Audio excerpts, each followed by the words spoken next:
உடனே ஒரு கேள்வி வந்துருச்சு. நீங்கள் தான் உங்களுக்குள்ளே தான் கடவுள் இருக்கார், நீங்கள் கடவுள்கிட்ட வேலை வாங்கன்னு சொன்னீங்களேம்மா, எங்கள்கிட்ட கடவுள் இருந்தால் நாங்கள் ஏன் அவ்வளோ கஷ்டப்படணும்? அசல் நாங்கள் யார்? நான் யார்? சாதாரண பெண்ணு தானே அப்படின்னு ஒரு அம்மா இப்போ ஃபோன் பண்ணி கேட்டாங்க. அவங்களுக்கு சொல்கிறத விட அவங்க எல்லாருக்குமே 2 நிமிஷத்தில் சொல்லலாம். எல்லோரும் புரிஞ்சுக்கிட்டோம். நான் யார்? இந்த உடல், இந்த உயரம், இந்த அகலம், இதுதான் இந்த உடலாக நான்? இல்லை இந்த மனசா?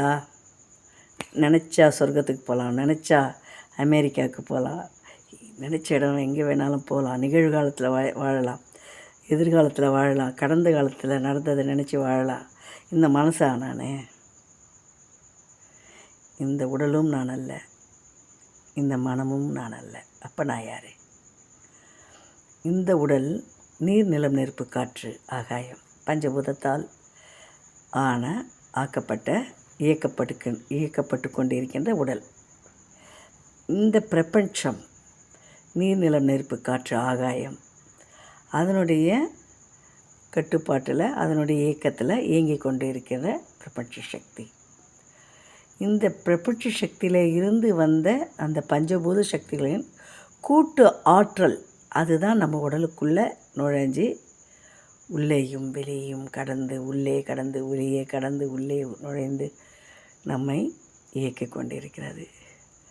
அந்த அண்டத்தில் உள்ளது இந்த பிண்டத்தில் வந்து இணைந்து வந்து போய் கொண்டிருக்கிறது. அதற்கு எல்லாம் தெரியும். அதற்கிட்ட நம்ம கேட்டால் தான் அது கொடுக்கும். அதை கேட்கணும். நாமளும் பஞ்சபூதத்தால் ஆனவங்க, அதுவும் பஞ்சபூதத்தால் ஆனது. அந்த ஒளி கூட்டு ஆற்றல் தான் நமக்குள்ளே உயிராக இணைஞ்சி வேலை செய்யுது. நம்ம உடலுக்குள்ளே இருக்கிற கூற்று மன ஆற்றல் தான் மனமாக வேலை செய்யுது. இந்த மனமும் இந்த ஆழ்மனமும் அந்த பிரபஞ்ச மனமும் இணைஞ்சி செயல்பட்டால் எல்லா காரியமும் ஜெயமாகும்.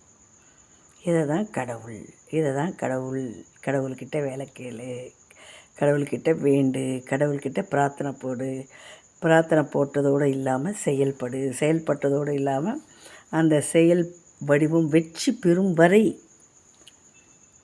முயற்சியோடு, விடாமுயற்சியோடு செய் அப்படின்னு சொல்கிறேன். இப்போ புரிஞ்சுதா? Okay, yes, super. ஓ சர்வலட்சுமி.